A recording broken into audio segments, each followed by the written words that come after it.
আসসালামু আলাইকুম। শুরু করতে যাচ্ছি স্নিগ্ধ বিষ পর্ব সংখ্যা ১২। লিখেছেন সানজিদা আক্তার মুন্নি। সময়টা বিকাল ৩টা ছুঁই ছুঁই। পশ্চিম আকাশে সূর্যের তেজ শেষবারের মতো জ্বলে উঠেছে। লালচে আলো রক্তিমা আভা ছড়িয়ে আছে চারপাশে, আর এই আলোতে ভেসে যাচ্ছে এক উন্মত্ত দৌড়ানোর দৃশ্য। সামনে একটা লোক প্রাণ বাঁচাতে হাঁপাতে হাঁপাতে পা টলমল করতে করতে দৌড়াচ্ছে। ওর পায়ের শব্দ মাটির বুকে মরিয়া আর্তনাদ তুলে নিচ্ছে। আর তারই পেছনে পাগলের মতো দৌড়াচ্ছে তৌসির। ওর পরনে সাদা পাঞ্জাবি আর ক্রিম কালার সাদা রঙের একটা লুঙ্গি। বাতাসে ওর সাদা পাঞ্জাবি পিছনে হাওয়ায় উড়ছে। কোমরে লুঙ্গির ভাঁজে শক্ত করে গোজা, সেই গোজার ফাঁক দিয়ে আবারও উকি মারছে তৌসির সব সময়কার প্রধান অস্ত্র, ধারালো সেই চাপাতি। চাপাতি তো আছেই, সাথে ওর ডান হাতে ধরা আরো ভয়ঙ্কর কিছু, সেটা হলো লুসি। এটি বেসবল ব্যাট, যার সামনে মোটা অংশটা মরিচা ধরা কাটা তার ৮-৬ বাঁধনে বাঁধা। তার ফাঁকে ফাঁকে খাড়া হয়ে আছে ধারালো পেরেক। হাতে থাকা ওই লুসির গায়ে এখনো লেগে আছে শুকিয়ে যাওয়া মাংস আর রক্ত। হয়তো এর আগেও এটি দিয়ে কাউকে বেদম পেটানো হয়েছে। তৌসির চোখ দুটো সামনে স্থির, কোনো হুঁশজ্ঞান নেই ওর। দৌড়ের শব্দ, চিৎকার, বাতাসে কিছুই আর ওর কানে পৌঁছাচ্ছে না। ওর দৃষ্টি কেবল সামনে ছুটতে থাকা মানুষের ওপর, যাকে ধরতে পারলেই আজরাইলের সাথে সাক্ষাৎ করাবে। তৌসির, থাম! পেছন থেকে নাজেম চাচা, মিনাজ মামা আর রুদ্র প্রাণপণে চিৎকার করছে। ওরাও দৌড়াচ্ছে, কিন্তু তৌসিরের উন্মাদের গতির সঙ্গে তাদের পদক্ষেপ এখনও শিশুদের ব্যর্থ দৌড়ানোর সমান। কোনো যুক্তি, কোনো সম্পর্ক, কোনো মানবিক ডাক কিছুই পৌঁছাচ্ছে না তৌসিরের কানে। যে লোকটির পিছনে এমনভাবে দৌড়াচ্ছে তার নাম কাজিম। এই লোকটি একটা মস্ত বড় ভুল করেছে, আর তা হলো ওদের থেকে একটা মেয়েকে একদিনের জন্য নিয়ে তাকে নিজের রাগ মেটাতে বাজেভাবে মেরেছে। আর তৌসিদের কন্ট্যাক্টে নির্যাতন করার মতো কোনো রুলস নেই।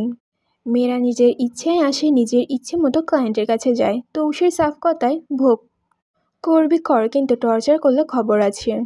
এই কাজিম আসলে একটা সাইকো। যে মেয়েটাকে নিয়েছিল ওকে ভীষণ বাজেভাবে জখম করেছে। মেয়েটার কান ছিঁড়ে নিয়েছে, নাভি থেকে বুক অবধি ছিলে দিয়েছে, হাত পা জ্বালিয়ে পুড়িয়ে দিয়েছে।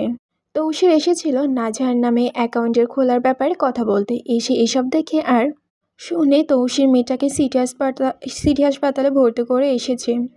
কাজিমকে খুঁজতে ওর বাড়িতে যাবার দিকে পা বাড়িয়েছিল, কিন্তু ওকে পেয়ে যায় মাঝ রাস্তায়। ওকে পেয়ে গাড়ি দাঁড় করিয়ে জিজ্ঞেস করতেই কাজিম পালাতে শুরু করে। আর এবার তৌসির ওর পেছনে দৌড়াচ্ছে। কাজিম জানে তৌসির একবার ধরলে কিছুতেই ওকে ছাড়বে না, ওকে বাজেভাবে খতম করবে, তাই পালাচ্ছে। ভেবেছিল পালালে তৌসির পিছু করবে না, আরও বেঁচে যাবে, কিন্তু ওর এই ভাবনাই থেকে গেল। তৌসির একাই এসেছিল, কিন্তু ওকে আসতে দেখে পিছু নিয়েছে নাজিম চাচা আর মিনাজ মামা, রুদ্র। কারণ তারা জানে তৌসির ট্রমা আবারও বেড়ে গেছে। নিশ্চিত বেড়ে গেছে, নয়তো এমন পাগল কুকুরের মতো ছুটত না। ওরা বর্তমানে শহর থেকে কিছুটা দূরে পাহাড়ের পিছনে একটা জায়গায় আছে। কাজিম প্রাণ বাঁচাতে পুরনো পরিত্যক্ত বাড়ির গেটের ভিতরে ঢুকে যায়। তৌসির ওর সাথে প্রবেশ করে। তৌসিরের হাতে নাগালের কাছে প্রায় কাজিম এসেই গেছে। কাজিম দৌড়ে একটা পড়ে থাকা গাছের খুঁটির সাথে ধাক্কা খেয়ে পড়ে যায়। ব্যাস, আর কি, তৌসির ওর নাগাল পেয়ে যায়। তৌসির দৌড়ে গিয়ে একটু ঝুঁকে হাত বাড়িয়ে ওর গর্দান চেপে ধরে, ওকে দাঁড় করাতে করাতে বজ্রকণ্ঠে বলে, এই সুদানি ফোয়া, তোর এত সাহস কেমনে হয়? এত সাহস কেমনে হয় আমার লোকরে মারিস? এই বলে কাজিমকে টেনে তুলে নিজের দিকে ঘুরালো। কাজিম ভয়ে ডুকরে উঠে বলল, ভাই, আমায় ছেড়ে দাও, আমায় টাকা দিব। টাকার কথা শুনতেই তৌসির কিছুটা শান্ত হয়ে বলল, কত দিবি? কাজিম হাঁপাতে হাঁপাতে বলল, যত চান। তৌসির এটা শুনে ফুঁস করে নিঃশ্বাস ছাড়ে আর বলে, ক্রেডিট কার্ডের নাম্বার দে। এটা শুনে কাজিম তাড়াতাড়ি দিয়ে দেয় প্রাণ বাঁচাতে। তৌসির নাম্বারটা শুনে মুখস্থ করে নেয়। তারপর তৌসির কাজিমের চোখে চোখ রেখে বলে, তুই ওরে মারলি কেন? হয় তোর কথা শুনে নাই? কাজিম যোগ গিলে বলল, শুনেছি, আমি নিজের রাগ মেটাতে ভুল করেছি। নিজের রাগ মেটাতে ভুল করেছি। এটা শুনে তৌসিরের মগজ গলতে থাকে। রাগে ক্ষোভে চোখের সামনে কিছু একটা ভেসে ওঠে। সেখানে একটা যুবতী মেয়েকে অর্ধনগ্ন অবস্থায় পুড়িয়ে মারা হচ্ছে, আর তার পাশ থেকেই সেম কথাটা কেউ বলছে, আমি রাগ মেটাতে এমন করেছি। তৌসিরের চোখের সামনে এটা ভাসতেই পাগল হয়ে যায় সে। তৌসির বাঁ হাতে শক্ত করে কাজিমের ঘাড়ে কলার চেপে ধরে আর ডান হাতটা কাটা তারের ব্যাট দিয়ে কাজিমের পিঠে বরাবর একটা বাড়ি মারে। বাড়ি মারতে না মারতেই কাজিম কলিজা ছেঁড়া চিৎকার করে ওঠে।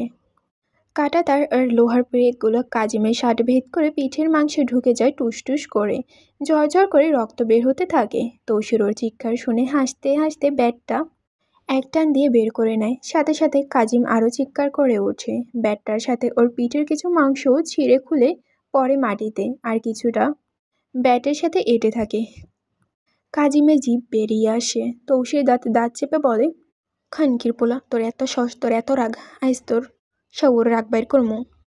এই বলেই ব্যাটটা ফেলে দিয়ে কামিজ না, কাজিমকে ধাক্কা দিয়ে মাটিতে ফেলে দেয়। নিজে ওর কাটা ছেঁড়া ছিলে যাওয়া পিঠের ওপরে বসে, বা হাত দিয়ে ওর ঘাড় চেপে ধরে। এতে কাজিমের নাক মুখ মাটির সাথে লেগে যায়। মাটিতে থাকা কংক্রিটের ছোট ছোট কাটা কাজিমের গাল দিয়ে ঢুকতে থাকে। কাজিম ফোপাতে থেকে কান্না করে দেয়। তৌসির এবার নিজের কোমরে গোজা চাপাতিখানা হাতে শক্ত করে ধরে নিয়ে ধীরে ধীরে কাজিমের ডান হাতের উপরে রাখে আর বলে, এই হাত দিয়ে মারছিলি না? কাজিম চিৎকার করে ওঠে কি হবে বুঝতে পেরে, কিন্তু ওর চিৎকার কিছুই বদলায় না। তৌসির কিরমির করে চাপাতি দিয়ে কাজিমের আঙুল কাটতে থাকে। মানুষ যেমন সবজি কুচি করে তেমনি কুচি করতে থাকে। রক্ত ছিটকে আসে তৌসিরের হাতে পায়ে লাগে, কিন্তু তাতেও তৌসির থামে না। কাজিমের হাতটা এমন করে কোনোই অবধি কেটে নেয় তৌসির। কাজিম চিৎকার করতে করতে মারা যায়, বলতে গেলে শুধু শ্বাসটা আসে আর যায়। তৌসির এবার চাপাতিটা ফেলে দিয়ে পাশ থেকে ব্যাটটা নিয়ে দুই হাতে শক্ত করে ধরে কাজিমের মাথার মারতে থাকে। এক একটা বাড়ির সাথে কাজিমের মাথার খুলির চামড়া ঢুকে ঢুকে টুকরো টুকরো হয়ে উপড়ে পড়তে থাকে। গলগলিয়ে রক্ত মগজ বেরিয়ে আসে। মগজে বেরিয়ে আসতে দেখে তৌসির মগজের ভিতরে রাখতে পাশেই পড়া ছিল পোকার এক এক গুস্ত বড় বাসা। সেগুলো হাতে নিয়ে ওর মাথার ঠেসে দেয়। সাথে সাথে পোকার দলরা কাজিমের মাথায় হামলা করে। তৌসির ওকে শেষ হয়ে যেতে দেখে শুধু হাসে। ওর চোখের সামনে আবারও ভেসে ওঠে একজন যুবতীর আর্তনাদ, যাকে অর্ধনগ্ন অবস্থায় পুরানো হচ্ছে। তৌসির মুখ তুলে আসমানের দিকে তাকায় আর চিৎকার করে বলে ওঠে, এখানে তৌসির যেটা চিৎকার করে বলে উঠেছে এটা অন্য একটা ভাষায় লেখা, তাই আমার পক্ষে এই লাইনটা বলা সম্ভব হচ্ছে না, তাই আমি নেক্সট লাইনে চলে যাচ্ছি। এ বলেই তৌসির মাটিতে লুটে পড়ে জ্ঞানশূন্য হয়ে যায়। এতক্ষণ দূরে দাঁড়িয়ে রুদ্ররা সবাই দেখছিল এটা, কিন্তু তারা আটকায়নি। এটা তৌসিরের একটা ট্রমা। যখন ও নিজেকে কন্ট্রোল করতে পারে না, ট্রমার ভিতর দিয়ে যায়, তখন কি করা উচিত আর কি না সেটা আর বুঝতে পারে না। উল্টো পাল্টা কিসব ভাষায় কথা বলতে শুরু করে। বাধা দিতে আসলে উল্টো মার খেতে হয়। নাজা বিছানায় শুয়ে আছে। আজ স্পিকিং টেস্টে দিতে এসেছিল। মোটামুটি ভালোই হয়েছে আলহামদুলিল্লাহ। 8 অথবা 9 আসবে ইনশাল্লাহ, বাকিটা আল্লাহর ইচ্ছে। তৌসির নিয়ে গিয়েছিল ওকে। 2টোর দিকে বাড়িতে ফিরেছে। বাড়ি ফিরেই তৌসির গোসল করে বের হয়ে গেছে, আর নাজার গোসল করে নামাজ পড়ে খাওয়া দাওয়া করে শুয়ে আছে। শরীরটা অচেতন অচেতন লাগছে, কিছুই আর ভালো লাগছে না। মন চায় সংসার ছেড়ে দূরে কোথাও লুকিয়ে যেতে, আর মস্তিষ্ক বলে, মানিয়ে নেও না, এই লোকটা এমনই। তৌসিরকে সহ্য করা কঠিন থেকে কঠিন হয়ে যাচ্ছে নাজার পক্ষে। এক তো কথায় কথায় উঠতে বসতে মুখ দিয়ে ঝরতে থাকে গালের ফুলঝুরি, আর সাথে হাড়কিপটামি। এই তো আজ আসার সময় 1 বোতল ঠান্ডা পানি কিনতে বলেছিল। 1 বোতল পানি 20 টাকা নিবে বলে 5 টাকা আইস ললি ওকে কিনে দিয়েছে। সাথে গাড়ি স্টেশন থেকে বাড়ি অবধি যাওয়ার সময় আসার সময় হাঁটিয়েছে নাজহারকে। এই বিষয়গুলো নিয়ে বহু তিক্ততায় ভুগছে নাজহার। এই 10-15 দিনের সংসারই এতই বিরক্ত, তাহলে গোটা জীবন কিভাবে পার করবে? কিভাবে সম্ভব পার করা? এই লোক তো এত বেশি কিপটামি করে মাঝে মধ্যে যে নাজহার নিজেকেই খুন করতে ইচ্ছে করে। বিরক্ত আর বিরক্ত। এই বিরক্তির মধ্যে ওর আব্বা ওকে ফোন দেন। উনি প্রতিদিন 2-1 বার কল দেন, কিন্তু নাজহার কথা বলে না। কল ধরে আসসালামু আলাইকুম, ভালো আছি, ব্যাস এতটুকু কথা হয় ওদের মধ্যে। বাবার ওপর ভীষণ অভিমান, রাগ জমেছে আজ ওনার সিদ্ধান্তে ও ধ্বংস বলতে গেলে। নাজহার ফোন ধরে সালাম দেয়, আসসালামু আলাইকুম। সিদ্দিক সাহেব মেয়ের গলা শুনে খুশি হয়ে বলেন, ওয়ালাইকুম আসসালাম, কেমন আছো আম্মা? নাজহার নিরস গলায় উত্তর দেয়, ভালো। সিদ্দিক সাহেব বুঝে যান ওনার মেয়ে যে ওনার উপর রাগ করেছে, কিন্তু কি আর করার, আবেগে দিয়ে তো আর সব হয় না। উনি জিজ্ঞেস করলেন, আজ পরীক্ষা দিতে গিয়েছিলে? হ্যাঁ। ভালো হয়েছে তো পরীক্ষা? হ্যাঁ হয়েছে। সিদ্দিক সাহেব আবার বললেন, আব্বারে জিগাইবা না আব্বা কেমন আছে? কথাটা শুনে নাজহারের কলিজাটা ছিঁড়ে যেতে থাকে। ওর জীবনে প্রথম ভালোবাসার পুরুষ ওর বাবা, যার প্রতি ভালোবাসা কোনোদিনই কমবে না। নিজের বাবার মুখে এমন অসারের মতো কথা শুনে বক বক্ষ কষ্টে স্তব্ধ হয়ে গেছে, চোখে বেয়ে পানি পড়ছে। নাজার ফোনটা কিছুটা দূরে নিয়ে নাক মুখ মুছে ঢোক গিলে নেয়, একটু স্বাভাবিক হয়। তারপর ফোনটা কানে লাগিয়ে শক্ত হওয়ার ভান করে বলে, আপনি তো ভালোই থাকবেন, আমার মতো এত বড় বোঝা যে আপনার মাথা থেকে সরল। মেয়ের বলার এমন কথা অন্তরে ক্ষতের দাগা সৃষ্টি করে সিদ্দিকের। উনি বুঝে যান যে ও কাঁদছে, নরম গলায় বলেন, আম্মা কাঁদছো তুমি? কাইন্দো না, তোমার বাপ তোমার ভালার লইগেই যা করার করছি, আর তুমি আমার মাথার বোঝা ছিলা না, আমার মাথার মুকুট ছিলা, যে মুকুট আমি হারিয়ে ফেলছি। বাবার কথায় নাজার ফুপিয়ে কেঁদে ওঠে, ওড়না দিয়ে মুখও চেপে ধরে। তারপর বলে, আমার ভালো চাইতে গিয়ে আমারই ক্ষয় করে দিলেন আব্বা। নাজার যে কাছে এবার স্পষ্ট বুঝতে পারলেন উনি। সিদ্দিক সাহেব দীর্ঘশ্বাস ছেড়ে বললেন, বাপরা কখনই তার সন্তানকে বিয়ে না নিলে দেয় না গো আম্মা।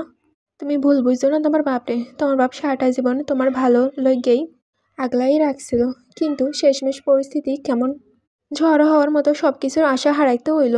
তারপর কই যায় সময়, আর সময়ের সাথে কি হয় কম যায় না। তোমার যার হাতে তুইলা দিছি তার সম্মান কইরো, হ্যাঁ তোমারে ভালো রাখবো। নাঝারে চোখ বেয়ে অঝোর ধারে অশ্রু গড়াতে লাগলো। ফুপে ফুপে ওড়না দিয়ে মুখ আরো শক্ত করে ধরে বলল, আমি ভালো আছি আব্বা, আমি ভালো আছি। এই বলে ফোন কেটে দেয়। বাবার অসহায় গলার সুর ওকে ভেতর থেকে তুমড়ে মুচড়ে শেষ করে দিচ্ছে। পৃথিবীতে নিজের বাপ চাচার কষ্ট একমাত্র নাঝার কলেজা ছিঁড়ে ফাটে। ওর বাবার জায়গায় অন্য কেউ হলে এমন কান্না তো দূরের কথা, দীর্ঘশ্বাসও বের হতো না ভেবে ভেতর থেকে। কিন্তু এই লোকটা যে সবার সমান নয়, তিনি যে সবার থেকে আলাদা, সবার চেয়ে আপন। ওনার একচুল কষ্টের ভেতর ক্ষতবিক্ষত হয়ে যায় নিজের। বাবা তো আর মেয়ের কখনো ক্ষতি চাইতে পারে না, আর মেয়েরা বাবাকে একটু বেশি ভালোবাসে। তার উপর ওর মা বাবা দুইজনই উনি, এর জন্য কষ্ট আর ক্ষতটা দ্বিগুণ প্রখর।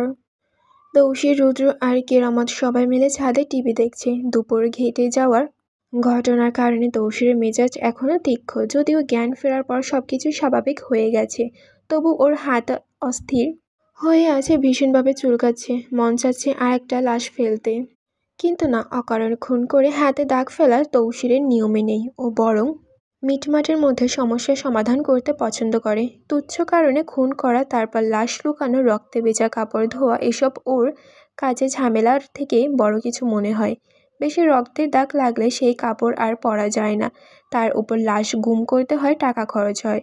তাই তৌসির মতে মুখে কথা বলে মিটামিটি করার শ্রেয়, টাকা বাঁচবে, ঝামেলাও কম হবে। ছাদে টিভি বসানোর ব্যবস্থা করা হয়েছে, সবাই মিলে মুভি দেখছে। স্ক্রিনে চলছে তৌসির সবচেয়ে প্রিয় সিনেমা ক্যানাবাল। এই সিনেমাটা প্রায় দেখে ও। মাঝে মাঝে দ্য প্যাশন অব দ্য ক্রিস্ট কিংবা এরকম তীব্র কাহিনীর মুভি দেখা পড়ে, তবে বেশিরভাগ সময় ওর মন টানে ক্যানাবেলের দিকে, অন্য কিছুতে মন টিকে না। রাতের খাবার শেষ করে বসেছে স্ক্রিনের সামনে মুভি দেখবে বলে, কিন্তু হঠাৎ কাজের লোক একজন ছুটে এসে জানালো বিবিজান ডেকেছেন। তাড়াতাড়ি যেন ও নিজের রুমে যায়। খবর পেয়ে তৌসির বিরক্ত স্বরে বলল, এই বুড়ির যন্ত্রণায় চইলা যাবো কবে বাড়ি ছেড়ে সওয়া। এমন বাণী বুক থেকে ঝেড়ে চুপচাপ ছাদ থেকে নামে। নাচা চাচা ও যাওয়ার ভঙ্গি দেখে মুচকি এসে বলেন, যাও ভাতিজা, আজ তোমার লাগে মারাত্মক আয়োজন করছি। বিকালে তৌসির রুমে ঢোকেনি। রুমের দরজা পেরিয়ে পা রাখতেই তো তপ্ত খেয়ে যায়। চারদিকে ফুলের মিষ্টি ঘ্রাণ ঘর ভরে আছে। বিছানায় ফুল দিয়ে এমনভাবে সাজানো, ঘরটা এমনভাবে সাজানো যেমনটা বিয়ের প্রথম রাতে ছিল। কিন্তু আজ হঠাৎ এমন আয়োজন কেন, কিছুই বুঝে উঠতে পারে না।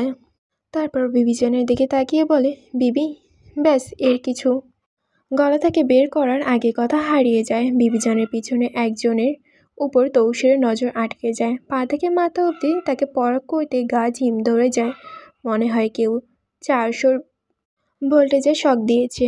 আর না না হয় বজ্রপাতা তৌসিরের উপর এই মুহূর্তে হলো। নাঝার দাঁড়িয়ে আছে সামনে, কিন্তু আজ তার প্রতিদিনের মতো সুরূপা রূপে নয়, বরং অদ্বিতীয় রূপলাবণ্যের রূপে ধরা দিয়ে দাঁড়িয়ে আছে। নাঝার গায়ে জড়ানো হালকা ক্রিম আভাময় শাড়ি, যার জমিনে সূক্ষ্ম সোনালি সুতোর আঁকিবুকি দেখে বোঝা যাচ্ছে নিপুণ কারিগর হাতে বোনা। শাড়ির পাড় জুড়ে গাঢ় সবুজ রঙের, তার উপরে সোনালি সুতোর কারুকাজ করা। আঁচলের অংশটি পাড়ের রঙের সাথে মিলিয়ে গাঢ় সবুজ। শাড়িটির কাপড়টি খানিক খাদি কাপড়ে। তৌসির দূর থেকে বুঝতে পারছে এটা। ব্লাউজটি গাঢ় সবুজ রঙের, যা শাড়ির পাড়ের সাথে হুবহু মিল আছে। এরই মধ্যে নাজহারের ধবধবে শুভ্র গলায় একখানা ভারী চকার পরা। চকাটা দেখে মনে হচ্ছে চাঁদের কিরণের আঁকড়ে রাখা কোনো এক অলংকার। নাজহার দুধময় লাবণ্য দেহাবয় এই সবুজ শাড়ির পাড়ের অস্তেজ অস্তেজ মিশ্র আভা রঙের শাড়িটি নাজহারের শরৎকে স্নিগ্ধ মনোরঞ্জ তিলনয়নের ন্যায় লাগছে। তৌসির হাঁ করে স্থবিত চোখে নাজহারের দিকে তাকিয়ে থাকে। ঘরের লাইট আর বাইরে থেকে আসে চাঁদের আলো। লাবণ্যময়ী নাজহারকে দেখে এই জীবন ও পৃথিবীর অন্য কোনো নারীর রূপ ওর দৃষ্টিগোচর হয়েছে যোগ্য নয়। নাজহার আজ শুধুমাত্র অপরূপা রূপে নয়, বরং অদ্বিতীয় রূপে। এই রূপে কোনো খুঁত নেই, কোনো তুলনা নেই। যা আছে তা একান্তই চারণ্য রূপ। নাজহারের কোঁকড়ানো বাদামি কেশ তরঙ্গগুলো খোলা খোলা চুলগুলো কাঁধে গলায় দু এক পাশে এসে উড়ে পড়ছে, চারপাশে দুলছে। এর মধ্যে কালো ঘন পাপড়ি আপাত কাজে সবুজ নয়ন। হয়তো কাজল দিয়েছে, আরও বেশি সুন্দর লাগছে। কিন্তু যে প্রকৃত সুন্দর তাকে আরও কৃত্রিম দেওয়া যায়, তাই কাজল না দিলেও মারাত্মক লাগছে চোখজোড়া। ঠোঁটে কিছু দেওয়া নেই, কারণ ওর পুষ্পধর কোনো কিছু দেওয়ার প্রয়োজন নেই। ওর পদ্মধর অধর দয় এমনিতেই পদ্মফুলের পাপড়ির মতো। তৌসির লক্ষ্য করে ওর লাবণ্যময়ী হাতে ত্বকে চকচক করছে 2 জোড়া সোনার চিকন চুড়ি, কানে হালকা পাতলা দুল, নাকে ছোট্ট পাথরের নাকফুল। নাজহার শাড়ি আর গহনা এই সাজে যে কোমলময়ী ফুলে উঠেছে, তা দেখে তৌসিরের অন্তর্মুগ্ধতায় নির্বাক।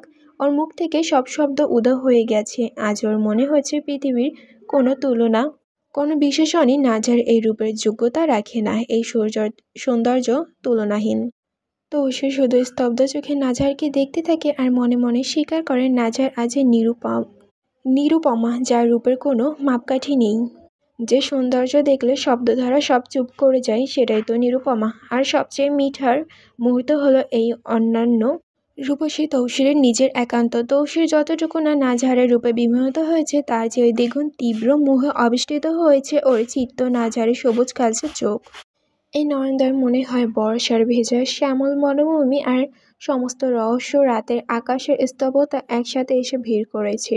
তৌসির দৃষ্টি যখন এই চোখে নিস্তব্ধ হয়, তখন তৌসিরের মনে হয় এই এক অতলন্ত হৃদয়ের ধারা এসে দাঁড়িয়েছে, যার অন্তহীনে রয়েছে শুধু মোহচ্ছন্নতা।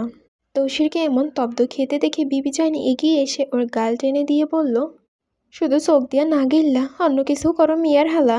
তৌসির ওনার কথার ভোরকে আবল বনে গিয়ে মেকি হেসে বলে, কি সে কন বিবিজান। বিবিজান ওর কথায় পাত্তা না দিয়ে নাজহারের দিকে চোখ রাঙিয়ে কিছু একটা আদেশ করে ঘর থেকে বের হয়ে যান। তৌসির ওনার যাওয়ার পানে তাকিয়ে মাথায় হাত বুলিয়ে ছাগল বনে গিয়ে ঠোঁটের কোণে লাজের হাসি টেনে ধরে। তারপর পিছনে ঘাড় ঘুরিয়ে তাকাতে তাকাতে বলে ওঠে, আজকে তোমার যা সুন্দর লাগছে তালুকদারের মাইয়া। ব্যাস, আর কিছু বলার আগেই ওর নরম হাতের গরম থাপ্পড় পড়ে যায় ওর গালে। নাজহার রেগে জ্বলে ওঠে, তৌসিরে টাস করে একটা থাপ্পড় মারে। তৌসির তো বুঝে উঠতে পারছে না কি হচ্ছে আসলে। নাজহার দিকে একবার তাকালো, একটু আগেও স্বরূপা অদ্বিতীয় রূপ নিয়ে এখন অগ্নিকন্যা। নাজহার মুখবয়বে রোজ শিখা দাউ দাউ করছে। তৌসির বুড়ুকুচকে আপনা আপনি মনে মনে ভাবল, আসলে রেগে আছে কেন ও এত। চোখ দিয়ে আগুন ঝরছে। নাজহার হাত বাড়িয়ে তৌসিরের পাঞ্জাবির কলার খাপের ধরে চিৎকার করে বলে, আপনি একটা শয়তান, আপনি খুব খারাপ, আপনি একটা কুত্তা। আমার বাপ চাচা সবগুলো ডাকাত, নয়তো আপনার মতো খবিশের সাথে আমার বিয়ে দিত না। আপনি খুব খারাপ। তৌসির নাজহার এমন করে দেখে ঠিকই হিসাব মেলাতে পারছে না হয়েছেটা কি। নাজহার চোখে জ্বলছে রাগের আগুনে, মুখবয় লাল হয়ে গেছে ক্রোধের উত্তাপে। তৌসির কিছুই বলে না। এত রাগ ঝাড়ছে নাজহার, এতে ওর কিছুই যায় আসে না। নাজহার ওর কলার এত জোরে টেনে ধরেছে, তারপরে তৌসির কোনো বাক্য ব্যয় না করে ও শুধু এক দৃষ্টিতে লাবণ্যময়ী নাজহারের দিকে তাকিয়ে আছে আবিষ্কৃত হয়ে। ঘায়েল ঘায়েল লাগছে নিজেকে। নিঃশক্ত নয়নে তৌসির নাজহারের আঁখি পলকে তাকিয়ে থাকে। তৌসির এই চাহনি দেখে নাজহার ক্ষিপ্ত চোখে তৌসিরের চোখের দিকে তাকায়। একজন আরেকজনের আঁখিদ্বয়ে আবদ্ধ হয় সামান্য সময়। তৌসিরের শরীরের লোম খাড়া হয়ে যাচ্ছে ধীরে ধীরে। তীর তীর করে কাঁপতে শুরু করে ওর হাত পা। তৌসিরের অন্তর যখন গলে পড়ে নাজহার আঁখির সৌন্দর্য, তখনই এমন মুহূর্তে হঠাৎ নিচ থেকে স্পিকারে বাজতে থাকে, নিশা লাগিল রে, বাঁকা দুই নয়নে নিশা লাগিল রে, হাসান রাজা প্যারের প্রেমে মজিল রে, হে নেশা লাগিল রে, বাঁকা দুই নয়নে নেশা লাগিল রে। তৌসির গানটা কান দিয়ে শুনছে কি না তার সন্দেহ আছে, কিন্তু ওর চোখ নাজারের মধ্যে আবদ্ধ। তৌসির এবার নাজারের দিকে হাত বাড়ালো, ওর কাঁধে রাখলো, কিছুটা বলতে চায় কিন্তু বলতে পারছে না। তার আগে নাজার ঝাঁকি দিয়ে ওঠে, আবার চিৎকার করে বলে, ছুবেন নামায়। কি হয়েছে? নাজার চিৎকার করে বলে ওঠে, এভাবে তাকাচ্ছেন কেন? চোখ দিয়ে গেলে হয়নি? অন্য কিছু করতে চান? নির্লজ্জ পুরুষ কোথাকার। এই দেখুন আমার অবস্থা, দেখুন আমার সং সাজিয়েছে, আরও সাজবো সং? করতে চান আরও ঢং? তৌসির তো বুঝে উঠতে পারছে না কি হলো হঠাৎ এই মেয়ের, এমন করছে কেন। তৌসির কলার টেনে না যায় তৌসিরের নিজের মুখোমুখি করে তৌসিরের চোখে চোখ রেখে ওকে জিজ্ঞেস করলো, আমি আপনাকে নিজেকে ছুঁতে দেইনি, আপনার অধিকার দেইনি? আপনি আমাকে জড়িয়ে ধরে আমার চুলে মুখে ডুবে সারের মতো নাক টানিয়ে ঘুমাননি? তৌসির নাজহারের কথা হতবাক। কি বলে এই মেয়ে? নাজহার রাগ দেখে তৌসির আর কিছু বলল না, চুপচাপ মাথা নাড়িয়ে বলে, ঘুমিয়েছি, অধিকার দিয়েছ। নাজহার কথাটা শুনে ক্রোধের উন্মাদ হয়ে বলে, তাহলে কেন আপনার বিবিজান জানলো আমাদের মধ্যে কিছু হয়নি এখনো? আপনি নিশ্চিত বলেছেন? বলুন এমন লজ্জাকনীয় কাণ্ড কিভাবে করলেন? এত গরু কেন আপনি? তৌসির প্রথমে নাজার কথা বুড়ো কুচকে তাকায়, তারপর মুহূর্তে হিসাব মিলিয়ে নেয় ওর মস্তিষ্ক। নাজাম চাচাকে গতদিন কথায় কথায় বলেছিল, আর নাজাম চাচা হয়তো বিবিজানকে বলেছে, আর তাই এত সহজে এত আয়োজন। তৌসির ওকে শান্ত করার জন্য বলে ওঠে, আমি নাজাম চাচাকে বলছিলাম কথায় কথায়, কিন্তু ওই মাদারচোদ বাইনচোদের ওর মায়েরে কইয়া দিছে। নাজার গালে শুনে আরও রেগে যায়, ক্রোধে ওর শিরা উপশিরা দম্পতিত হতে লাগলে। নাজার দাঁতে দাঁত চেপে বলে ওঠে, এত নির্লজ্জ আপনি এসব চাচাকে বললেন কিভাবে? বিশ্বাস করো আমি এটা ইচ্ছা করে কই নাই, কথায় কথায় কই হেলাইছি। তৌসিরের কথা শুনে চিত্ত ফেটে পড়ে রাগে নাজহার নিজের পায়ের গোড়ালি উঁচু করে তৌসিরের সমান হয়ে দাঁড়িয়ে ওর চোখে চোখ রাখে। নাজার চাহনি দেখে ডুকরে ওঠে তৌসির, নাজহারের নয়নজোড়া আগুনে জ্বলছে। নাজহার কটমট করে বলে, আপনার এই কথার জন্য আপনার বিবিজান আমায় বলে। এই বলেই নাজহার চোখের পানি ছেড়ে দেয়। তবে এই কান্না দুঃখ নয়, এই জেদের বহিরূপর। নাজহারে জেদে কাঁদছে। নাজহার কিছু না বলে শুধু ঠোঁট কামড়ে জেদে কাঁদছে। তৌসির এই বিষয়ে বড্ড বিরক্ত। এভাবে কান্না ভালো লাগে তো কাঁদ, কিন্তু শব্দ করার কি আছে? আর বাইরে থেকে এই কান্না কেউ শুনলে খারাপ ঘটনা ভেবে নেবে, আর সারা জীবনের দাগ থেকে যাবে। তৌসির এবার ধমকে বলে ওঠে, এ বাইনচোদের নাতি, কান্না বন্ধ কর। আর কি হইছে? নাজহার ওর ধমকে এবার গলা শক্ত করে বলে ওঠে, আপনার বিবিজান বলেছে আমার বাড়িতে অনেক জোয়ান ভাই আছে, তাদের কারো কাছ থেকে হয়তো আমি কুমারিত্ব হারিয়েছি, এর জন্য আমি আপনার কাছে যাই না, ধরা খেয়ে যাব বলে। এই বলেই নাজহার আরও শক্ত করে নিজের দুই হাতের মুঠো দিয়ে তৌসিরের কলার চেপে ধরে। অপমানের তীক্ষ্ণ শব্দ নাজহারের কানে তীরের মতো এসে বিঁধেছে। এগুলো মনে হইতে ওর চোয়াল দুটো কঠিন পাথর মতো শক্ত হয়ে যায়। জিদের রুদ্র প্রকাশ, ওর চোখ দুটো টকটক করে লাল হয়ে আছে। ক্রোধে দাঁতে দাঁত চেপে ও এমনভাবে কাঁদছে মনে হচ্ছে ওর শরীরের ভেতরে প্রতিটি পেশি চিৎকার করছে জেদে, রগ ছিঁড়ে যাচ্ছে রাগে। তৌসির এটা শুনে স্তব্ধ হয়ে নাজারে মুখ পানে তাকিয়ে রয়। আর বিবিজান ওর সংসারে এমন আগুন লাগাবে তৌসির কখনো কল্পনাও করেনি। বিবিজান নিজের জায়গা থেকে তো বলে দিয়েছে, কিন্তু এই নাজহার যে এমন ভয়ঙ্কর রূপ নিয়ে একে কিভাবে সামলাবে? তৌসির সব সামলাতে পারলেও এই ঘাড় তারাকে সামলাতে পারে না। তৌসির হাত বাড়িয়ে নাজহারের চোখের পানি মুছে দিতে দিতে বলে, দেখো এমনি কাইন্দ না, আমি বিবিজানরে জিজ্ঞেস করবো উনি কেন এমন কথা কইলেন। তৌসির এমন ভেজা বেড়াল রূপ দেখে নাজহার চিৎকার করে জিজ্ঞেস করলেন, আপনার মনে হয় আমি অপবিত্র? তৌসির জিহ্বা কামড়িয়ে দুদিকে মাথা নাড়িয়ে উত্তর দেয়, না না, আমি এসব স্বপ্নেও ভাবি না। তাহলে উনি কেন আমাকে এটা বললেন? উনি বৃদ্ধ মানুষ, বুঝেননি। নাজহার এটা শুনে ঝাড় ধারণা গলায় বলেন, উনি বুঝেননি? চুল কি ওনার এমনি এমনি পেকে গেছে? উনি ইচ্ছে করে আমায় এসব বলেছেন, ইচ্ছে করে আমায় বলেন। তৌসির পড়েছে মহাবিপদে। এদিক ওদিক এক পলক তাকায় আর মনে মনে বলে, বুড়ো নাগিনের কি প্রয়োজন ছিল আমার নাগিনকে উস্কে দেওয়ার? এখন না আমার নাগিন আমারই গিলে নেয়। তৌসির নাজহার কপালে চোখে পড়ে থাকা চুলগুলো ওর কানে পেছনে গুজতে গুজতে নরম সুরে বলে, আমি জিজ্ঞেস করবো কেন উনি কোন সাহসে তোমার এসব কন? নাজহার ঢোক গিলে বিরক্ত গলায় বলে, উনি নিজে মাগিবাজ হয়ে আমাকে মাগি বানিয়ে দেন। ওনার মতো ব্যবসায়ী নাকি আমি যে আমার এসব বলেন? তৌসির এমন বিষাক্ত কথা শুনে হালকা ধমকে বলে ওঠে, আই সিনাল, মুখ সামলা। নাজার তৌসিরের কলার আরও শক্ত করে টেনে ওকে ঝাঁকিয়ে তুলে বলে, কি সামলাবো না আমি মুখ? উনি কেন বললেন আমায়? এসব কেন বলবেন? আমার বিয়ে হয়েছে আপনার সাথে। আপনার তো এইসব কথা আমার মুখ থেকে শোনার পর প্রতিবাদ করা উচিত। আপনার সাথে আমার বিয়ে হয়েছে, তাহলে কেন উনি আমায় এমন কথা বললেন? আমার বিয়ের পর আপনি একবারও প্রতিবাদ করেননি, কোনো কথা বলেননি আপনার বেবিজানের উপর। সে শুধু আমাকে অপমানই করে। আমি জিজ্ঞেস করবো তো বললাম, কেন এমন করলেন? নাজার জোরে জোরে শ্বাস ছেড়ে বলে, কি বললেন? কিভাবে জিজ্ঞেস করবেন বলুন? তৌসির তো এবার আটকে যায় বিপদে। আমতা করে বলে, বলবো কেন? তুমি আমার বউরে এসব বলছো, আর এসব জীবনেও কইও না।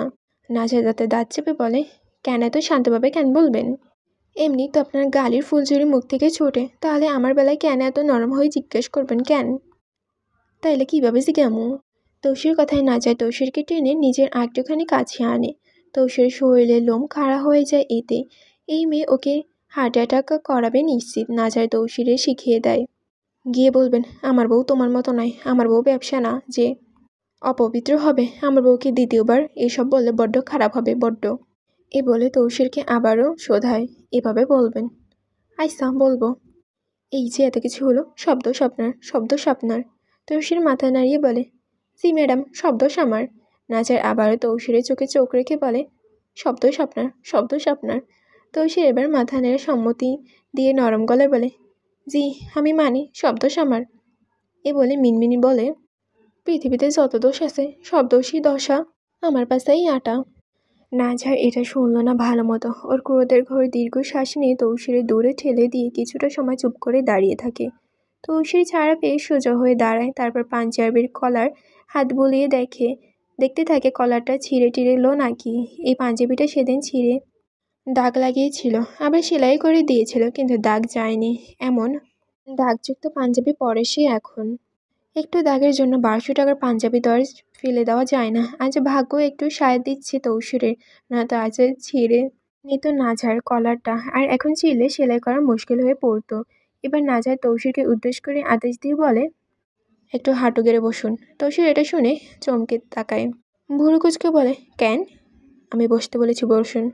তৌসির দীর্ঘশ্বাস ছেড়ে হাঁটু গেড়ে নাজারের সামনে বসে পড়ে। না জানি কি করতে চায় এই ঘাড় তারা, এখন না বসলে আরও বেশি চিৎকার করবে। তৌসির বসতে নাজার নিজের টাকনুর উপরে হাতে শাড়িটা কিছুটা উপরের দিকে সরে নেয়, তারপর বাঁ পা বাড়িয়ে তৌসিরের বাঁ হাঁটুর উপরে নিজের ডান পা তুলে রাখে। নাজারের পায়ের তলায় স্পর্শ কেঁপে ওঠে তৌসির খানিকটা। নাজার নিজের পা ওর হাঁটুর উপর রাখতে তৌসির চোখে স্পষ্ট হয় একা আনন্দিত সৌন্দর্য। নাজার শুভ্ররঙা পদ্মযুগল একা রণিত নূপুর ঝনঝন করছে। এই দৃশ্য দেখে তৌসিরের চোখ কিছু মুহূর্তেই নাজারের শুভ্র পদলব্য আর নূপুরের সুরে আটকে থাকে। নাজার নূপুরের টুংটাং শব্দ তৌসিরের অন্তরে মোহময় করে তুলেছে। তৌসির হাত বাড়িয়ে কাপ্পা হাতে নাজারের পায়ের হাতের আঙুল ছুঁয়ে দেয়। তৌসিরের ঠান্ডা স্পর্শ হালকা কেঁপে ওঠে নাজার, কিন্তু তাতেও রুক্ষ গলায় বলে ওঠে, এই হারাম নূপুর আমায় আপনার বিবিজান পরিয়েছে, আর বলেছে আপনি যতক্ষণ না নিজের পায়ের আঙুল দিয়ে এগুলো টেনে টেনে ছিঁড়বেন ততক্ষণ যেন আমি না খুলি। ভাবতে পারছেন কতটা বেহায় আপনার বিবিজান? ছি, লজ্জা হয় না ওনার? কত বিন্দুবার তো লজ্জা নেই। একজন বৃদ্ধ মানুষ আজ মরবে কি মরবে কাল মরবে কোনো গ্যারান্টি নেই। উনি এমনভাবে কিভাবে কথা বলতে পারে আমার সাথে? তৌসির নাজারের কথা মুখ তুলে নাজার দেখে তাকায়, কিছু বলে, কিন্তু আজ নাজার এই অদ্বিতীয় রূপ দেখে তৌসিরের তিক্ত কিছু বলার ইচ্ছে হলো না। নাজার তৌসিরের চাহনি দেখে বলে, এভাবে না তাকিয়ে নিন, এগুলো খুলুন। আপনার জন্যই তো এমন সং সাজিয়েছে আমায়, তাহলে আপনিই খুলুন। তৌসির দীর্ঘশ্বাস ছেড়ে মাথা নেড়েই বলে, আচ্ছা। ইচ্ছে হচ্ছিল বলবে, না থাক, নুপুরগুলো পরা থাক, খুব সুন্দর লাগছে, কিন্তু নাজার ইচ্ছেকে এই মুহূর্তে প্রাধান্য না দিয়ে কিন্তু নিজের ইচ্ছেকে এইভাবে প্রাধান্য না দিয়ে আলতো হাতে নাজারের পায়ের নূপুর খুলে দেয়। ডান পায়ের খুলে হাত বাড়িয়ে বাম পায়েটা খুলতে নিলে নূপুরগুলো হাতের মুঠো বন্দি করে নেয়, তারপর উঠে দাঁড়ায়। নূপুরগুলো বেশ দামি হবে, এখন যদি এগুলো নাজারের হাতে দেয় তাহলে নাজার নিশ্চিত এত দামি নূপুর ছিঁড়ে ফেলবে। তাই তৌসির বুদ্ধি খাটিয়ে নূপুরগুলো বেলকনিতে ছুঁড়ে মারে আর বলে, এই সবগুলো ফাইলাই দবাল। তৌসির ওগুলোকে ফেলল। সকালে উঠে যাতে নাজারের অগোচরে ওগুলো নিতে পারে। এত টাকার নূপুর ফেলে দেবে নাকি? নাজার এটা দেখে শান্ত চোখে বলল, ওগুলো কেন ফেললেন? যান নিয়ে আসুন। থাক না, ওগুলো দিয়ে কি করবা? বলেছি নিয়ে আসতে, নিয়ে আসুন। তৌসির গরম চোখে নাজার দিকে তাকায়। বেশি বেশি করে ফেলছে এই মেয়ে, এবার মেজাজ খারাপ হচ্ছে। চোখ রাঙালো, কিন্তু নাজার এইসবে ভয় না পেয়ে উল্টো বলে, যান গিয়ে নিয়ে আসুন। চোখ কাকে দেখাচ্ছেন? ভুলে যাবেন না বউ হই আপনার। আপনাকে আঁচলে বেঁধে নাচানোর ক্ষমতা রাখি আমি। এটা শুনে তৌসির প্রথমে রাগ হলো, পরে যখন ভাবলো নাজার তো ওকে স্বামী মানলো, যেভাবেই হোক মানলো তো, ব্যাস এতটুকুই যথেষ্ট। তাই তৌসির আর অযথা কথা না বাড়িয়ে চুপচাপ গিয়ে নুপুরগুলো হাতে তুলে নেয়। নুপুরগুলোর দিকে তাকিয়ে বলে, আজ এগুলোর জীবন শেষ রে। নুপুরগুলো নিয়ে এসে নাজহারের হাতে তুলে দেয় সোজা। নুপুর হাতে পেয়ে কিছুটা সময় নুপুরের দিকে তাকিয়ে থাকে নাজহার। তারপর কিছু একটা ভেবে নুপুরগুলো টেনে ছিঁড়তে ছিঁড়তে ফেলে। নুপুরের পুঁজিগুলো ঝনঝন করে ঘরের ফ্লোরে এদিক ওদিকে গড়িয়ে পড়ে। এই শব্দে তৌসিরের চোখ বুঝে নেয়, নিজের সামলাতে নিজের বদ মেজাজগুলো নিয়ন্ত্রণের আয়ত্তে রাখে। নাজার নুপুরগুলো ছিঁড়ে নুপুর এলোমেলো পুঁতিগুলোর দিকে তাকিয়ে একটা প্রশান্তির হাসি দেয়। একটু শান্ত হলো অন্তর। এবারও নিজের দুই হাতে তৌসিরের দিকে বাড়িয়ে দিয়ে বলে, নিন, এবার আমার কানে গলায় যা যা আছে মনোরঞ্জনের জন্য পরানো হয়েছে সেগুলো আপনি খুলে দিন। আমি কষ্ট করে পড়েছি, আমি আর কষ্ট করতে পারবো না। তৌসির এটা শুনে স্তব্ধ হয়ে নাজারের দিকে তাকিয়ে থাকে। এই মেয়ে কী চায়? মেরে ফেলবে নাকি তৌসিরকে? তৌসির দু কদম এগিয়ে যায়। নাজার মৃদু শ্বাস প্রশ্বাসের শব্দ তৌসিরের নিজের শ্বাস আরও ভারী হয়ে ওঠে। ও নাজারের হাতে দিয়ে নিজের হাতের মুঠো আঁকড়ে ধরে, তারপর আলতো করে পরম যত্রে ওর হাত থেকে চুড়িগুলো খুলে নেয়। চুড়িগুলো সরিয়ে দেওয়ার জন্য সময় তৌসিরের আঙুল নাজহারের মসৃণ চামড়ায় ছুঁয়ে যায়। এই অপত্য স্পর্শ নাজহারের শরীরে মৃদু কেঁপে ওঠে। তৌসির আঙুলগুলো আবেগে থরথর করে কাঁপছে। নাজহার এত কাছে এসে নিজেকে সামলানো সত্যি কঠিন, মহাকঠিন এক মর্ম। চুড়ি খোলা নিয়ে তৌসির হাত বাড়ানো নাজহারের কানের দিকে। চুড়ি খোলা শেষ, এখন কানের দুল খুলবে। ধীরস্থিরভাবে কানের দুলগুলো খুলে নেয়। এতে তৌসিরের উষ্ণ নিঃশ্বাস নাজহারের গা ছুঁয়ে যায়। নাজহার তো শ্বাস প্রায় বন্ধ হওয়ার উপক্রমে, কিন্তু সে বাধা দেয় না। শ্বাস বন্ধ হলে হোক, বন্ধ হয়ে মরে যাক, কিন্তু জেদ তো পূরণ হবে। মন তো চাচ্ছে তৌসির আর ওর পরিবারকে কাছে চিবিয়ে খেতে, কিন্তু তার কোনো কালই সম্ভব নয়। যদি সম্ভব হতো তবে আজ এই মুহূর্তে নাজহার এমন কিছুই করতো। তৌসিরের চোখ চেয়ে এখন নাজহারের গলায় হাত বাড়িয়ে নাজহারের গলার চকারটা খুলে নেয়। এরপর নাজহারের মুখের আরও কাছে ঝুঁকে পড়ে, উদ্দেশ্য নাকফুলটা খুলে নেওয়ার। ঝুঁকে যাওয়ার তাদের মাঝে দূরত্ব প্রায় নেই। তৌসিরের দৃষ্টি স্থির নাজহারের নাকের উপর। পরম মমতার আলোতে আলতো করে নাজহারের নাকফুলটি সরিয়ে নেয়। তারপর দ্রুত নাজহার থেকে দূরে সরে গহনাগুলো ওয়ার্ড্রোবে রেখে দিয়ে ওয়ার্ড্রোব থেকে একটা কালো পাঞ্জামি আর পায়জামা কামিজ এনে হাতে ধরিয়ে দেয় নাজহারের। নাও, এবার গোসল কইরাও, আবার কইও না শাড়িও খুইলা দিতে। নাজহার কিছু বলল না। শুনে ভান করে তৌসিরের হাত থেকে ড্রেস নিয়ে ওয়াশরুমের দিকে চলে যায়। নাজহার ওয়াশরুমে প্রবেশ করতে তৌসির খটপট করার আচরণটা একটু নিয়ন্ত্রণে এসেছে। খাটের পাশের টেবিলের উপর থেকে পানির জগটা হাতে তুলে নিয়ে দ্রুত বেলকনির দিকে চলে যায়। বেলকনিতে কিনারায় দাঁড়িয়ে মাথায় পানি রাখতে দেখে একটু শান্ত লাগছে। তারপর মাথায় পানি ঢালতে থাকে, সাথে নাক মুখ ধুতে বলে, মানুষ কেমনে দুইটা বিয়ে করে? আমি তো এক নাগিনের সৌবলি শেষ। দয়াল, তোমার কাছে চাইলাম বউ, আর তুমি কপালে জুড়ে দিলে আজরাইল। তৌসি তাড়াতাড়ি রুমে আসে, জগটা জায়গা মতো রেখে পাশে থাকা নুপুরগুলোর পুঁতি কুড়িয়ে নিয়ে খাটের উপরে ড্রপে রাখে এগুলো। পরে জোড়া লাগাবে সময় নিয়ে। এরপর পরনের পাঞ্জাবিটা বদলে একটা কালো স্যান্ডেল গেঞ্জি পরে নেয়। উদ্দেশ্য বাইরে যাওয়া আর গিয়ে নাজিম চাচার উড়াধুরা উষ্টা দেওয়া। এই এত সব যা যা হয়েছে তার সব নাজিম চাচার অবদানে। ওনার মহান এই অবদানের জন্য তো ওনাকে সংবর্ধনা দেওয়া উচিত। তাই তৈরি হয়ে তৌসির নিজের হাতে ওনাকে বিশেষ একখানা নয় কয়েকখানা সংবর্ধন দিতে যাচ্ছে। তৌসির বাইরে যাওয়ার জন্য পা বাড়াতে তখন ওয়াশরুম থেকে বের হয় নাজহার। পিছন থেকে জিজ্ঞেস করে, কোথাও যাচ্ছেন? তৌসির পিছনে ফিরে ওর দিকে তাকায়। এক পলক চোখ মুখ লাল করে নিয়েছে কান্না করতে করতে, তাই লাল টুকটুকে হয়ে আছে ওর মুখ। কালো কালার ড্রেসটা অসম্ভব মানিয়েছে নাজহারকে। সে আর নতুন কি? তৌসিরের স্বল্প সময় ওকে দেখে নিয়ে বলে, বাইরে কাজ আছে, আসছে একটু। নাজহার নিজের ভেজা কেশরত তরঙ্গ তোয়ালে মুছে তৌসিরকে বলল, চুপচাপ ঘুমান। এখন বাইরে গেলে আপনার নষ্ট মন মানসিকতার বিবি যান, আবারও আমার কটু কথা দিবেন। তারপর আমার সারাদিন যাবে কটু কথা শুনতে শুনতে। তৌসির বিষয়টা ভেবে থাকলো, সত্যি তো নাজহার ঠিকই বলেছে। তাই আর কিছু না বলে চুপচাপ এসে মাটিতে পাটি বিছিয়ে নিজের বালিশ নিয়ে শুয়ে পড়ল। নাজার তৌসির এত শান্ত দেখে তৌসির দেখে আর চোখে কিছু সময় দেখে নেয়। তারপর রুমের লাইট অফ করে নিজেও তৌসির পাশে নিজের বালিশ নিয়ে শুয়ে পড়ে। ওর বিড়ালগুলো বিবিজানের নিচে রেখে দিয়েছে নাজ, তাই আজ বিড়ালগুলো ওর পাশে নেই। নাজার বালিশে মাথা রাখতেই অভ্যাসের মতো তৌসির ওকে পিছন থেকে জড়িয়ে ধরে নিজের বুকের ভেতর টেনে নেয়। নাজার জোরে শ্বাস নিয়ে ফিসফিস করে বলে, আমার চুল ভেজা, ভিজে যাবেন।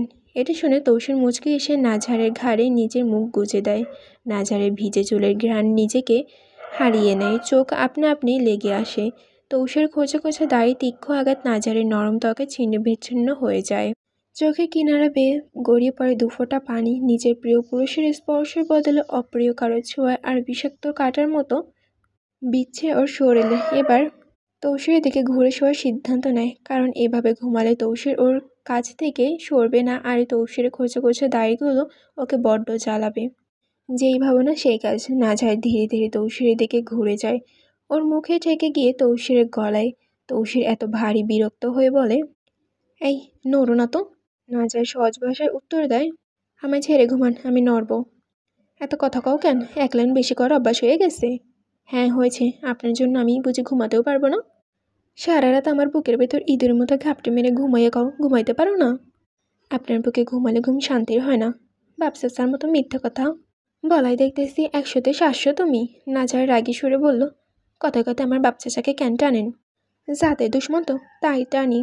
মাঝে মধ্যে মন চায় কথায় কথায় টাইন এক কারে মাইরে ফেলাই সব কয়টারে। কাপুরুষের মতো বলতে পারবেন আমার বাপ চাচা একটা লোমও ছেঁড়ার ক্ষমতা আছে নাকি আপনার? কাপুরুষের মতো কথাটা শুনে বিকট রাগ জমে তৌসিরের মনে। সে শক্ত গলায় বলে, যদি বিনামূল্যে বোমা পাওয়া যাইতো তাইলে এতদিনে তোর বাপ চাচার সবগুলারে দলে দরবারে পাঠাইয়ে দিতাম। এত যখন আক্রমণ করার শখ তাহলে করতে পারতেন। শুধু শুধু শত্রুর ঘরে মেয়েকে বিয়ে করলেন কেন? আপনি না করলে বিয়েটা কোনোদিনই হতো না। আমার ইচ্ছা থেকে আমার পরিবারের ইচ্ছা বেশি। আর এমনিতেও তোমার বিয়ে করে তেমন লস আমার হয় নাই, লাভই হয়েছে। একটা কথা জিজ্ঞেস করে উত্তর দেবেন? তোমার মতো নিমাতারির না জেনে উত্তর দেব না। নাজা এটা শুনে দীর্ঘশ্বাস ছেড়ে বলল, আচ্ছা আপনার ভয় করে না? কিসের ভয়? এই যে আমি শত্রু পরিবারের, আমি যদি আপনার ঘুমের মধ্যে মেরে ফেলি বা কোনো কিছু খাইয়ে মেরে ফেলতে চাই, বা যদি মেরে টেরে ফেলে চলে যাই তখন? তো সে এটা শুনে হতবাক হয়ে বলে, ও ডাকাইতের ঘরে ডাকাতলো, এত চালাকি তোর মনে? নাজার বিরক্ত হয়ে বলে, আরে আমি শুধু বলেছি, আমি কি সত্যি করবো নাকি? নোবেল প্রাপ্ত ডাকাতের মাইয়ে তুই, তোর দিয়ে কোনো বিশ্বাস নাই। কবে সত্যি কোপ মাইরে দয়ালে দরবারে পৌঁছাই দিবি? আমার আব্বাকে নিয়ে বাজে কথা বলবেন না। তোর আব্বারে তুই চিনিস না, হালাই আস্ত বড় একটা মুনাফিক। নাজহার নিজের বাবার ওপর রেগে আছে, কিন্তু রেগে থাকলেও নিজের বাবার সম্পর্কে খারাপ বাণী শুনে কেউ কি আর সহ্য করবে? না, করবে না। নাজহার তৌসিরকে হুমকি দিয়ে বলে, আমার আব্বাকে কিছু উল্টাপাল্টা বললে খুব খারাপ হবে কিন্তু, বলে দিলাম। তৌসির তাচ্ছিল্য হাসি দিয়ে সিলিংয়ের দিকে তাকিয়ে বলে, খারাপ লাগে আর কি খারাপ হবে? আপনি ভারী নোংরা একজন মানব। যদি বলো নিকৃষ্ট, নোংরা আর খারাপ, তবে আমি তাই। কারণ সত্যি এটাই। যাই হই, আমি তো তাই। আমি তো আমি। নাজহার এটা শুনে খানিকটা সময় স্তব্ধ হয়ে কথাটা ভাবে, বোঝার চেষ্টা করে, কিন্তু এখন ও এই বিষয়ে বিশেষ কোনো কথা বলতে চাচ্ছে না। তাই বিষয়টা অ্যাভয়েড করে বলে ওঠে, আমার ইউজ করা ডাব সাবান শেষ হয়ে গেছে, এনে দেবেন? তৌসির ডাব সাবানের নাম শুনেই বুড়ো কুঁচকে নেয়। মনে মনে ভাবে, মেলা দাম তো সাবানের, একবার কিনলে প্রতিবারবার কিনে দেওয়া লাগবে। বেহুদে টাকা নষ্ট করার মানেই হয় না। তৌসির আলতো সুরে বলে, ওগুলো ইসরায়েলের পণ্য, ওগুলো মাখালে চামড়া উইঠা টুইঠে যাইতে পারে, আবার জৈলপুরেও যাইতে পারে। নাজার বিরক্ত হয়ে বলে, ছি ছি, কি পরিমাণ কিপটা আপনি, লজ্জা লাগে না? তৌসির নাজার কথা মুচকে এসে বলে, এখন ঘুমা আর সিম মারাস না। এই বলে নাজহারকে টেনে বালিশে রাখে, তারপর নিজে নাজহারের গলায় মুখ গুজে দেয়। তৌসিরের উষ্ণ শ্বাস আর খোঁচে খোঁচে দাড়ির আঘাতে ক্ষতবিক্ষত করে তুলছে নাজহারকে। তৌসির নিজের শরীরের অর্ধেক ভার ওর উপরে ছেড়ে দেয়। ভারী কষ্ট হচ্ছে নাজহারের, দম বন্ধ হয়ে আসছে। নাজহার হাঁপিয়ে ওঠে, আমার কাছ থেকে একটু সরুন না, দম বন্ধ হয়ে আসছে, খুব ভার আপনার শরীরের।